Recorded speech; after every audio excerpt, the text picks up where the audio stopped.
Yo, we are live. Tokyo Stash and Spade. Right here, kicking it with my Uncle Stash. Uncle Stash, how you doing, man? I'm good. I'm trying to see if I can see our stream. What did I tell you about Ah, there we Starbucks go. I Day? got it. What did I I tell know. you? I know. I am sullied. I am not worthy of your love. How many times have I told you that? I don't know, but I wish you just listened. Anyway, today, guys, we're going to talk about the passing of one of the greats, Sean Connery, literally one of the great actors of our times.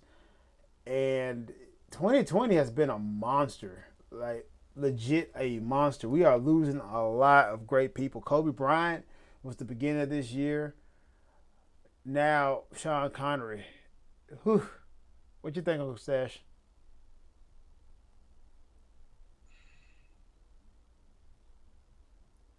Uncle Stash? Uncle Stash? I guess he can't hear. So I'm gonna keep on going. So, I can hear you, but I'm getting echo. I'm hearing two streams at once. So all right. Well, while he figures that out, man, I'll keep on waxing eloquent about Sean Connery. So Sean Connery for me was one of those guys that the older generation hit me onto. Like him and Anthony Hopkins was like one of my mom's favorites. And also my dad too, because my dad and I used to watch Bond when I was growing up, and my dad too. I never forget. Me and my dad, I was like 5 years old, and I watched Goldfinger, objectively one of the greatest Bond movies ever, if not the greatest. Right, so I was watching Goldfinger, and the part came on. My name is Pussy Galore, and my dad looked at me, and I didn't get it at that time. So he Of looked at me course like, not. "Okay, well, all right." But then we watched it again when I was 8 years old, and the part came on, Pussy Galore. I was like, "Ha ha ha!" And my dad looked at me like, "Now we just became closer." So it was one of those when I figured it out. I'm like, oh yeah, it was like, I would not have figured it out at age 8. It would have been later for me. hey man, I'm from a rough and tumble area, but it's very very telling. Like the Bonds, the Sean Connery Bonds, objectively in my eyes, are the best Bonds ever. And we would have the argument about who's the best Bond, but y'all don't know how to act. Y'all don't. Y'all go crazy when you start ranking the Bonds. They don't know how to act. Would you not agree, Uncle Stash? Well, I'm biased. I'm the same age as your dad, which was too young to see Sean Connery in the theater because the last one he did was what? Not Diamonds Are Forever. Yeah, it was a Diamonds Are Forever, other than the non-Eon one from '83. Never Say Never Again, but I guess it was 71ish, 72ish. Mm-hmm. So I was too young. The first James Bond I saw in the theater was what's his name? Uh, Roger Moore's first one, Roger Live and Let Moore. Die in '73. So I saw that at the old University Theater in Toronto downtown, and I saw it on my own. I guess I'd be 12 years old at the time, Mm. and enjoyed the movie a great deal. But when I would watch them on TV with my mom, my dad, my brother, yeah, I definitely, even though my family's Scottish, Kyra, Stash Kyra, it's uh, my dad had a great affection for Sean Connery. My mom thought he was the best, and I just always thought he was the coolest. In Okay, fact, so I'm sorry. go Go ahead. ahead. I'm sorry. No, no, I'm sorry. I cut you out. Go ahead. No, it's just that when I look at the others, Roger Moore was fun, but he Oh, was wait, wait. rather tongue in. Oh, sorry.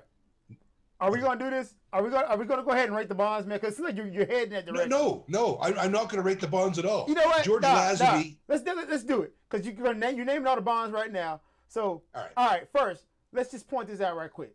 All right. There is a valid. There is a valid reason why any of the bonds, except George Lazenby and Timothy Dalton, can be your number one bond. If you say Timothy Dalton or George Lazenby is your number one bond, that says a lot about you as a person. You George are woo. Lazenby. Okay, George Lazenby, I don't rate. Timothy Dalton, I much prefer to Pierce Brosnan. Oh no! And Stop! I'm gonna stop you right there. You just committed the ultimate. You know what? This is why we don't what? do this, man. Because our friendship about to end right now. Here's the thing about Timothy Dalton. Timothy Dalton was a What? jackleg Roger Moore.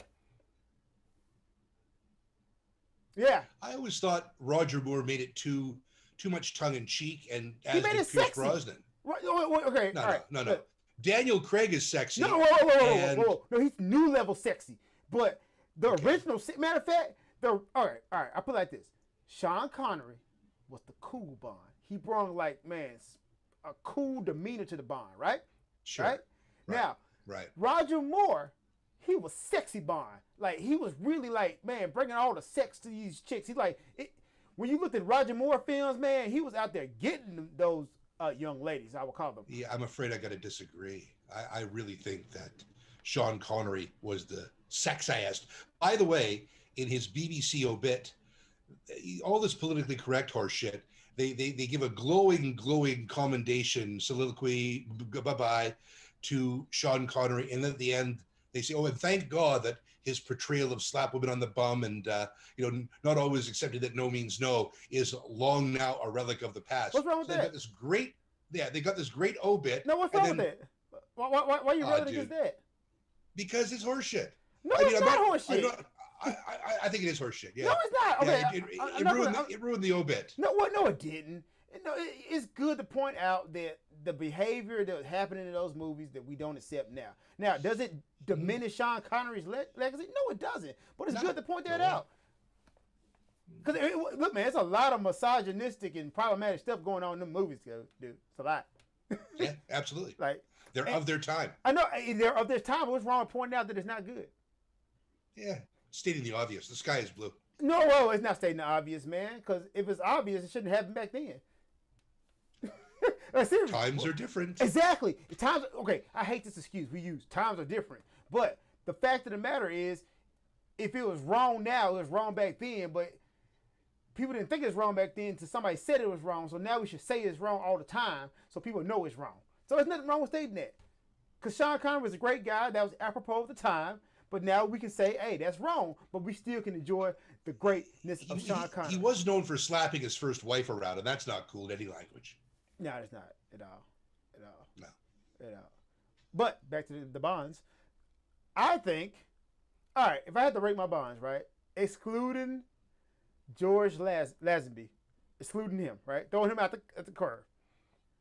All right. Number one for me. Or should I do it in reverse? Or should I go up? Whatever you feel, my friend. Because it was, 7 Bonds, right? 7 in all? Haven't counted. I think it's 7. I think it's 7 Bonds in all. So I'll go from 6. I'm throwing out George Lazenby. So number 6 for me would be Timothy Dalton, of course, because he garbage. He's the lamest one, right? All right. Then number 5, I'm gonna have to. This is a hard one. Ah, man, number 5, Roger Moore. Roger Moore. Sure. All right. I feel like I'm missing a Bond. Aren't we all? Wait, was it 7 Bonds or was it 6 Bonds? That was a joke I just made. I'm fucking with you. No, no. I what you said. No, but is there 6 Bonds or? All right, look. The first was Sean Connery, then George Lazenby, then Roger Moore, then was it Pierce Brosnan or Timothy Dalton? It was Pierce, then Timothy, and then We're missing one. Yeah, we are, because then it was Daniel Craig. It's Pierce, Daniel Craig, Timothy Dalton, Roger Moore, Sean Connery. We're missing one. George Lazenby. George Lazenby, yeah. It's one. We're missing. Who are we missing? We're missing a Bond. Sorry. If we're missing a Bond, he couldn't have been that good. By the way, I'll tell you who I'd like to see. All right. I wanted to tell you, Idris Elba, I think he'd be a really cool Bond, but he's getting too old to play the part, man. I mean, how old is Daniel Craig? He look like he's been 75 for the last 5 years. Yeah. So, but he's done. He's done like dinner. So this is it. He's done his last one. So I really wanted to see, Idris Elba do, because I think he's really a cool actor, and he's got the chops, but I think he's just getting too old, man. David Niven. David Niven. That guy. Okay. Yeah, he did Casino Royale. You're right. He did one appearance in Casino Royale. I knew he was missing somebody. I'm like, we're missing a Bond. Yeah. All right, you know what? I'm going to throw out David Nevin, or Nevin. David Nevin. I'm going to throw out David. I'm going to throw out George. All right, I'm going to throw out David. I'm going to throw out George. Okay. All right, so that being the case, last would be Tim Dalton. Next would be Roger Moore. Mm-hmm. Next for me would be, it's going to get me in trouble, Daniel Craig. The next, Pierce Brosnan. And number one, Sean Connery. Well, I agree with you on one. I didn't like Pierce Brosnan. I like Daniel Craig. I preferred Timothy Dalton. George Lazenby, he was okay, but he was actually offered the role and turned another, like a 2-3 picture contract, turned it down, idiot. And David Niven, that was a spoof. That whole Casino Royale picture was just a spoof. And actually, David Niven was actually he was a British actor in Hollywood in the 30s. He moved back to England to fight during World War II, and he was a killer. He was a clandestine agent and was really a very nasty individual. Came back, started his career back, and got more work in Hollywood. But he was the real deal. He actually was a secret agent and bloodthirsty. Okay, well. But he was also known as, very elegant, very, very much the posh kind of individual. But yeah, in real life, all sociopaths are really nice and kind. How you think they lure you in? But this was for King and Country. He was, by all accounts, a very, very nice man. And he wrote a biography in the 70s called The Moon's a Balloon. That was very, very successful. One of the first big Hollywood celebrity bios. The Moon's a Balloon. Yeah, David Niven. Right, 73, 45, somewhere in there. Good old David Niven. Out there killing folks for the crown. Killing. For the crown, baby. We're doing it. For King and Country, baby. Okay. So how would you rank the Bonds? We both agree Sean Connery number one. Sean Connery's number one, Daniel Craig's number two, and the rest I don't give a shit about. You know what? Daniel Craig could be number two. Mm-hmm. All right. But am I like the only person to give Pierce Brosnan props? What the hell's wrong with y'all? Why y'all hate Pierce? I don't hate Pierce. He was handsome. He did a good job. Yeah, they're all handsome. But look, the whole point is once you let it degenerate into parody or to nudge and wink place, the whole edifice collapses. That's what Daniel Craig and Sean Connery, they were deadly serious. Now, Timothy Dalton was a little bit too serious. There wasn't any of that double entendre nonsense. But to me, the very definition of James Bond is personified by Sean Connery. No, I agree with you on that. There's also the nostalgia factors, you would say, because I would watch them on TV with my folks, my dad, who Scottish, of course, and I loved all those movies. Thunderball, and I think I just mentioned earlier on today, I got the 4K rip of From Russia with Love, which I'm going to watch when we turn this thing off, and I'm going to watch it on my VR. My Oculus. One moment, I got to get my top 5 list, man. I made a list of my top 5 of Sean Connery movies, and if the cloud working, maybe I can pull out these notes and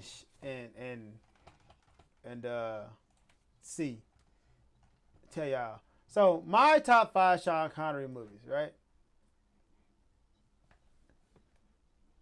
Starting from number 5. See, you agree with me. Highlander. Saw that in the theater, and What was her name? I worked in radio with her. Oh gosh, Marva Jackson. She's from outside Toronto and moved. Last I heard of her, she was living in London. Hey Marvelous Marva, if you're watching, I enjoyed seeing Highlander with you back in '86, '7, somewhere in there. You sure you're a little immortal? No, don't tell. Don't tell. I thought the whole film was ridiculous, but yeah, I like. Hey man, Highlander's a classic. What you talking about? Ridiculous. Okay, I think the plot's kind of ridiculous. The quickening. We must get to the quickening. Well, buddy, how come you know about the quickening? And Christopher Lambert there doesn't know about the quickening. Because he was a new immortal. He was a new. Yeah. Anyway, all right, man. Okay. So he had like the immortal tracing device. Oh, there's a new immortal. I must get to Scotland. All right. Okay. Let me continue. Number 4, Entrapment. Love that movie. Well, don't recognize the movie. Oh man, you don't know that? That's one. Was it? Is it Zelma Hayek or Captain Zeta Jones? Which one is it? Ben Raines is in it. And Okay. No, I never saw it. was it Catherine Zeta-Jones or was it Zelma Hayek? I keep getting those confused. Let me check it out real quick. Hold on. I would very much like to get confused with the two of them at once, but that's just me. Man, who wouldn't? Was it?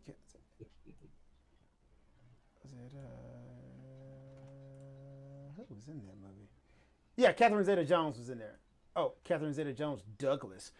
But yeah, Catherine Zeta-Jones in that movie. And this is like one of those movies that I didn't get it when I first watched it, but I went back and watched it again when I got older. I'm like, oh, okay, now I got it. Now I got it. Like, he was so smooth and so charismatic in this movie. And I just felt like, man, I would have threw my drawers at him. Shine! Ooh! Yeah, that's number 4. Number 3, Rising Sun. Oh, yeah. I read the book when it came out. Loved. I always liked Michael Crichton a great deal. Thought it was a terrific book. And although the movie was garbage, when I reread it, I did. Pardon me. The movie was garbage. But go ahead. Well, the movie wasn't great. The book was good, but there was a xenophobic kind of. This is back when just pre-bubble bursting, when Japan was really on the ascendancy, and it was Michael Crichton very much railing in a somewhat racist way against Japanese taking over technology. But it was an interesting book. I always liked Crichton, but the movie, it was okay. The movie. This is why I like the movie. It was a glimpse into the country I wanted to live in. And it actually like opened my eyes to the fact that you could be a foreigner who embraced himself in the Japanese culture and there's that actually Michael had Douglas a good time with it.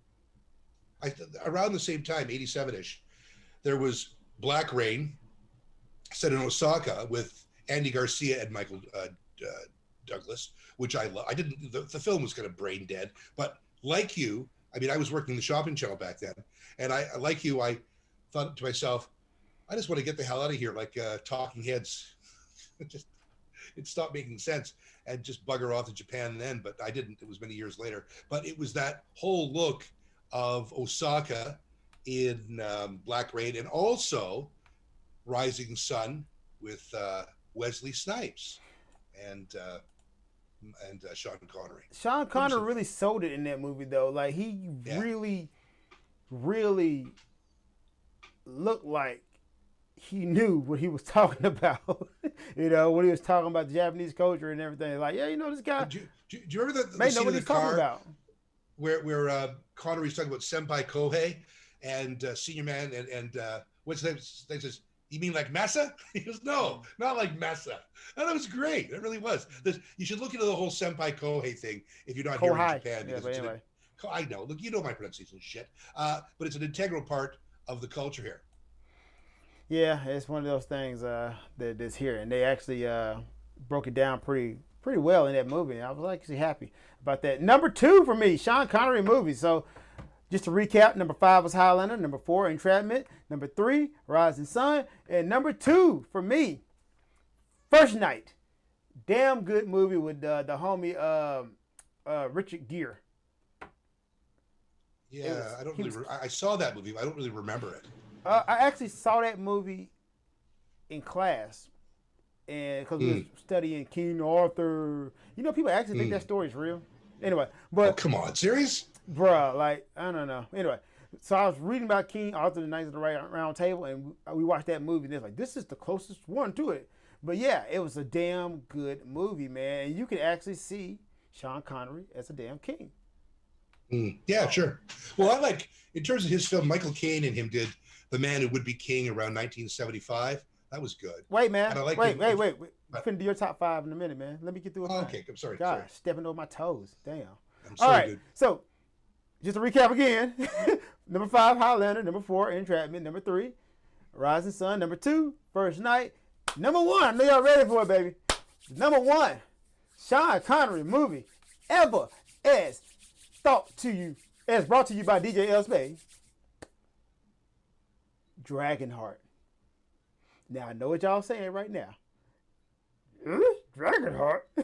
Look, man, Sean Connery's voice alone made that whole movie come to life. He was the dragon. Like, the story, I remember watching that when I was a kid, and I didn't know really who Sean. Well, I knew who Sean Connery was because of Goldfinger, but the voice matched the dragon, and the whole story was just damn emotionally touching for me as a kid, man, and I loved it. Like, and the dragon gave half his heart to save the would-be king, and the king ended up being shit, played by Joaquin Phoenix, also rest in peace. It was just a great, heartwarming movie, and the Did he score. die? Joaquin Phoenix? Oh no, he's not. I'm sorry, he's still alive. It's River Phoenix. Sorry. Okay. But yeah, It was his brother, River died. River. Yeah. But the scoring in Dragonheart was one of the most epic scores ever. Like, the music alone matched up with Sean Connery's voice and the story. Oh my God, dude. It was just a really touching movie for me. So that's my number one Sean Connery movie. Just to recap: number 5, Highlander; number 4, Entrapment; number 3, Rising Sun; number 2, First Night; and number 1, Dragonheart. And I'm quite sure I hear somebody judging me over the internet right now. Top 5. See, with me, whenever I think Sean Connery, he's so intrinsically bound up with 007. I don't even think of him in other ways. So, I mean, I remember seeing Zardoz. I like that quite a bit. Another nonsensical film. Shoot the penis. The penis is bad. That's like 77.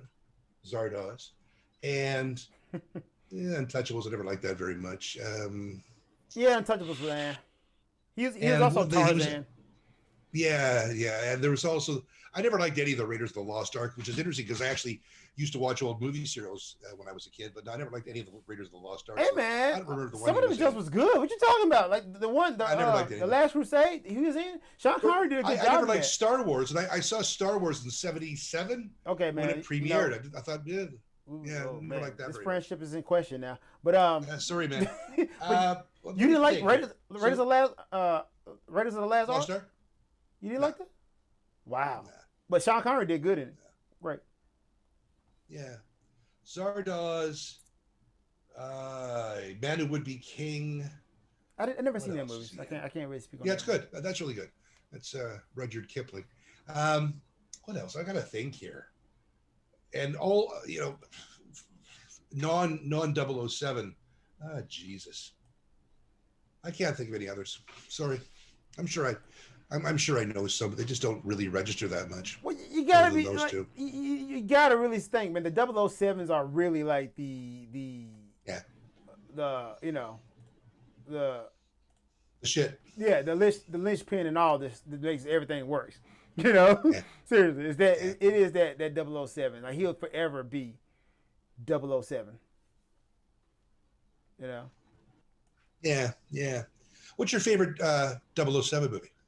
Oh man, objectively the best movie ever is Goldfinger. I'm telling you, Shirley man. Bassey, baby. Yeah. We are a music channel, and you know what? You know my feeling on Shirley Bassey. I absolutely love her. She got pipes. There's a woman who can sing. Yeah, she got pipes. Like, objectively, she got pipes.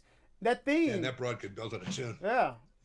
In fact, Diamonds Are Forever and Goldfinger, two of my favorite movie theme songs of all time. Diamonds Are Forever. Forever, ever. There's an apocryphal story, and I don't know the truth of it. When she was singing, she did the vocal on Goldfinger. And evidently, again, apocryphal, I don't know if this is actually true. Jimmy Page was one of the session players playing guitar on that track. Really? And evidently, at the very end, he loves gold, only gold, he loves gold. And she just hits this incredible, long, sustained note. And evidently, at the very end, when she finally finished the note, she collapsed. She actually pushed up her tidal air. It was almost at the stage where she would have required resuscitation. She actually literally gave it all that she had and collapsed at the easel, but they got the take. Wow. And it's a great vocal, man. What a great vocal. Wow, she passed out singing. Again, apocryphal, and I just think that's amazing. Because I just love that. I love her as a singer, and commands the audience, commands the song, serves the song too. Yo, that's respect though. Like, seriously, you give it all, and then literally, and then it shines through in the actual song. Because the thing is, right? It's one thing to give your all, and then they didn't take you to take. Like, she gave her all, and it's like, you know what? Not feeling this take. Bye. Oh, hey, Jaded in Japan. Hi, y'all. Yeah, You did a podcast with them, didn't you? I did, man.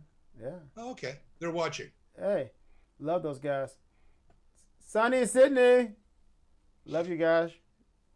Hey, Yeah. Jaded in Japan. What's your favorite James Bond movie? Mm-hmm. Now, I I would would go say, with. Go ahead. Goldfinger itself has some of the best one-liners Oh, ever. I mean, yeah, yeah, I yeah. started off with the Pussy Galore one. Like that is Yeah, just that's a hilarious. great name. Pussy Galore. Pussy What a great Galore name. is the like. Come on, man. Like what guy? What guy was intrigued by that one? Also, something my dad used to always do with me that made me laugh. Do you expect me to talk? No, Mr. Bond. I expect you to die. I expect you to die. My dad used to always do that. It would always crack me up. Yeah. Yeah. Yeah, it's true. That's No, true. Mr. Bond. That's a great line. To die. I It's expect hilarious. you to die. Also, Yeah. Odd Job, man, one of the best Bond villains ever. Oh Like, yeah, yeah. Gave it up He for was the short Japanese sumo, wasn't he? man. I don't know. Who was Sumo? Was he? Yeah, I think he was. Sakata was his name, and he Really? was a. I'm again. Don't. This is not gospel, but I believe he was a former sumo wrestler of some sort. But yeah, Odd Job and the hat. Yeah, That I was mean, great. like, look, man, he was short, and as a man who's vertically challenged myself, props out for the short man getting his shine. That's right. We're deadly, guys. We'll meet you on that level and throw our hats at you, and maybe some karate if needed. So, Okay. but I think these movies will last forever, dude. Like they still hold up now. Like you can watch Goldfinger right now, and it still holds up today. Well, I like Goldfinger. That would probably be number 2 for me. Whoa, what's But my number number one? one favorite is From Russia with Love. Really? Why so? Yeah, I love the theme song From Russia with But Love. so the Marilyn movie, Monroe. so you love the movie because of the theme song. Yeah. No, So- no. I love the theme song for Goldfinger too. I also love the theme song for From Russia with Love. But I like From Russia with Love a little bit more. I like that the what's her name? The lesbian karate. She tries to kill him in the hotel room in Istanbul. Okay. All right. Cool. Well, yes, it's obvious. I mean, I'm not knocking him. Hey, cool. Now, do you think you kind of hit on what I wanted to talk about before? But do you think that some of the problematic stuff that happened in those movies with Sean Connery's legacy? Because I truly believe it does not. I think you have to look at it with a historical lens. Yeah. But, the movies themselves are going to be okay. Because, I mean, just to make my point, right? Disney Plus has now started on a lot of their old movies that were super racist.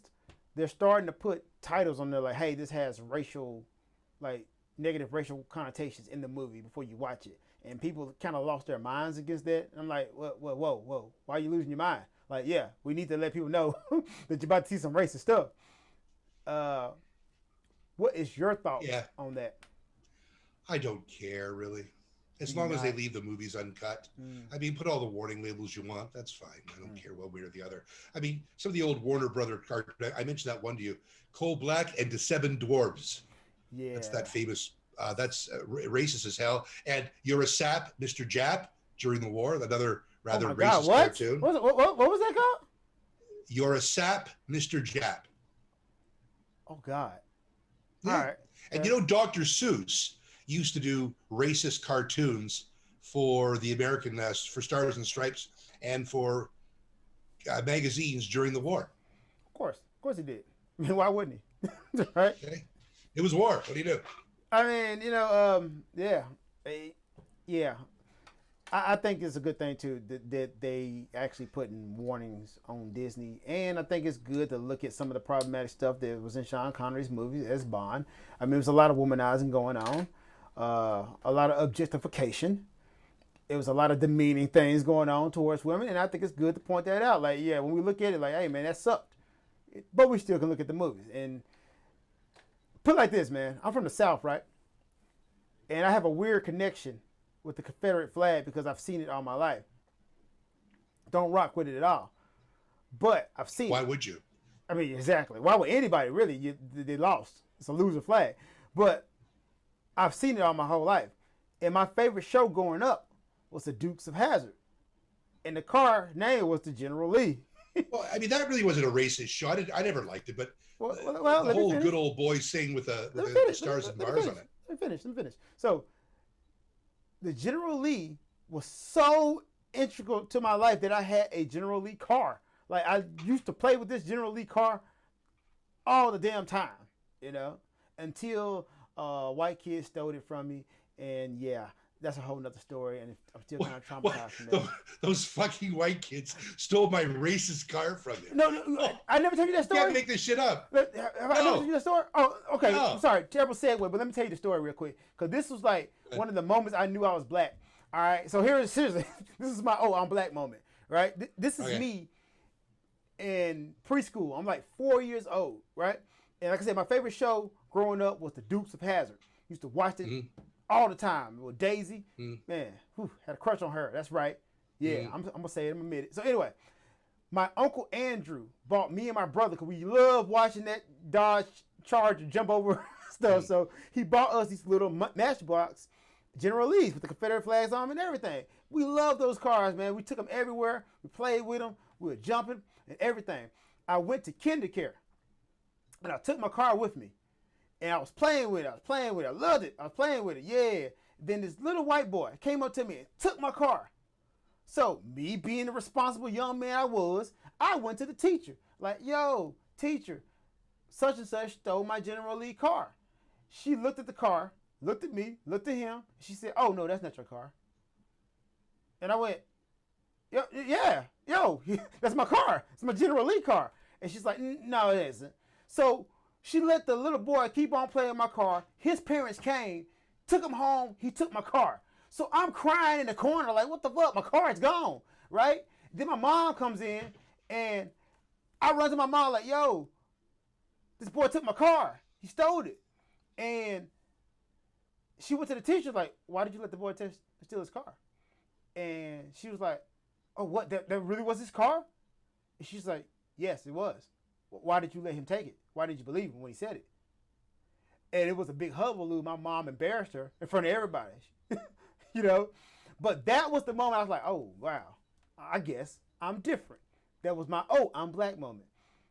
Sorry I had to hear that. And I'm reliving that trauma all over again. Like, seriously, this happened when I was 4 years old, and I can't forget it. Little prick took your car. Yeah, man. Yeah, all because it had a Confederate flag on it. And that's why I realized, maybe this ain't for me. As an aside, have you ever wanted to own another version of that, or are you over the true story? Old my sister, for my birthday, she was looking for a Matchbox General Lee car for me. Like, literally, she was looking for me. She couldn't find one. Could not find one. Like, yeah. Was it like a big one or a small one? It was like a little small Matchbox. It was like around this size. Yeah, it was a little small one, man. And I love that damn car, man. And I still love the show. And like you said, the show itself was not racist. But my point is, the Confederate flag itself is problematic. But I feel like if you're a private citizen, and if you don't have it on no state, you can't have it on government structures. Yeah, on government structures or any public land or something like that. I don't care, man. Put that on your truck, put it in your house. Yeah, that's your rights, dude. I'm the same way. Yeah, I don't care. But yeah. Same thing with Sean Connery movies, dude. It's like, let's just point out some of the bad stuff. And, if you choose not to watch it because of the bad stuff, that's you. Because, I put it like this, man. If I chose not to, detach myself from everything that was racist, the things that I could really enjoy would be so few in numbers. Same thing with problematic stuff, man. So, you got to put it in context. Yeah. Okay. I still like the James Bonds, and they're the only ones of consequence. And I saw the odd one at the theater in the '80s when I was married, and it was okay. It was only the Daniel Craig ones that I saw on DVD or rips that I actually enjoyed again. So I didn't love them. I love watching those films on TV with my dad, but I've never been a big James Bond fan. But if you had to pick someone, it would be Sean Connery. is number one Definitely with a Sean. bullet. Number two, it's so far away to me. And there's a nostalgia factor building in there. But he was so cool and suave and a little bit gruff. You know, Evidently he's born in Edinburgh, but he had a very working class accent. And so when he moved to London to decided to become an actor, he took elocution lessons to soften that strong Edinburgh accent into an upper class Edinburgh Scots accent, more received pronunciation. So what are the accents in Scotland? If you don't mind me asking. Well, I mean, like Glaswegian, that heavy Scots accent, ah. You're me gonna get this out of me, lad. Yeah. Okay, so when I do my fake Scottish accent, it sounds like this. I Stuart, come Stuart. Oi, laddie, we gotta go to the loch. My Scottish accent is bad. It really is. Yours is beyond awful. Okay. Oi, back, Stas Cairo. How dare you talk about me Scottish accent there? Yeah, it's worse than mine, and mine's bad. Wow. I thought my Scottish accent was pretty good. Yeah, you've been misinformed. Not a sexy accent under no stretch of the imagination. Oi, that girl. No. Turn around there. It's like the German versus the French accent, I always like when I was in the service station in Germany. I always liked that kind of guttural German. Yeah. I'm not. We're not going to make this part of graphic, but the French accent, yeah. The French accent I love, but it sounds so condescending sometimes. It's just. Yeah. Have you ever been to Paris? I have not. Try sometime. Yeah. You should go. You should go. Am I going to get condescended to all the time? Oh, it's like professional condescension. The old joke is Paris would be great if it weren't for the Parisians. I said the same thing about Japan sometimes. I mean, unbelievable. It's a beautiful city. The culture's great. The food's wonderful. Lots to do. God, they're pricks. Yeah, the French are dicks. They are. First time I was ever there was with a buddy of mine, John Zurich. I was in the service with him. And we had hitchhiked up from Germany, from Lahr. And we were in Paris. And we went to this pizzeria somewhere near Mabilon. And I mean, I think John at one point literally wanted to beat the waiter to death. He was such a twat. I mean, it was, and I think I remember I told you the story of New Year's Eve. My ex-wife spoke French, and I didn't know that. She was, my ex-wife spoke French, but she learned it in school in Toronto. But so she wasn't French Canadian, but she did speak French. And we were New Year's Eve, 87, 88. We were in Paris. And we were near the Palais de Justice and the Palais de right downtown by the Arc de Triomphe and such. And we were eating dinner at a French restaurant, and we gravitated towards a bunch of American expatriates who had either they'd come from London or they'd come over from the States. So there's about 10 or 12 of us just had grouped together. We're sitting around, talking, and we were living in London at the time. And the waiter was a complete twat. It really was. And he was miserable and rude, like most French waiters. Well, my wife ordered some kind of a dish with egg on it, and the guy fucked up, man. It wasn't supposed to be a raw, ruddy egg, but it was. The cook screwed up, and my wife complained in English, and she got the snooty, condescending look. And my wife then stood up and in French said, "Listen to me, you motherfucker. I'm tired of your bullshit. Give me my fucking egg done right. Take this shit back. I want something new. You do it now. I'm not taking your bullshit." And complete silence in the restaurant. Now she's speaking in French, right? And the waiter takes it back. I swear, the Americans at the table, everyone start to stand up and applaud. Yeah. You go, girl. And she's only 5'2", man. But don't get her dander up. Good for her. If you ever want to shoot somebody, be ill-served by a typical Parisian waiter. Man, that's wow. Yeah, the French are dicks, man. Like, I love you guys, bunch of dicks. Yeah, but it's a great city. You should take your girlfriend there sometime. It's a wonderful place. Yeah, I don't have one of those. If it weren't for this, I know. If it weren't for this coronavirus thing. You know what? I was actually glad to know that Sean wasn't taken out by the virus. Like that made my heart a little bit at ease. It eased my heart a little bit because I didn't want to picture Sean wheezing and gasping for air. I don't know. They say he died peacefully at his home. Died peacefully to sleep in Nassau. Yeah, that works for me, man. I'm glad that happened. Like I said, I didn't want to have images of wheezing for air, Yeah. So that's good. That reminds me of some old terrible joke about dying. How did it go? Just give me a second. Remember. When I die, I want to die like my grandfather, peacefully, quietly, in his sleep. And not like the other 4 people screaming bloody murder as they died in his car while he was driving. All right, that's funny. Yeah. Okay. Moving on. I'll give you that one. Oh, man. Yeah, so rest in peace, Sean Connery. I don't want to drag this out too long. Anything else you want to say, Uncle Sash? Not really. I'm going to watch From Russia with Love in about 10, 20 minutes. Which is your favorite Bond movie, right? Yeah. And my favorite. Most cohesive plot, the best. I mean, I think Goldfinger would be number 2 for me. And oh, by the way, what's the one that was shot in Tokyo? I don't know which one. You Only Live Twice. Nancy Sinatra did the theme song. And there's that great scene where he's going to the, what do they call the AMA, the pearl divers in the north up in Sapporo, somewhere on the coast up there, the AMA. And he's what's called a, what's the name of it?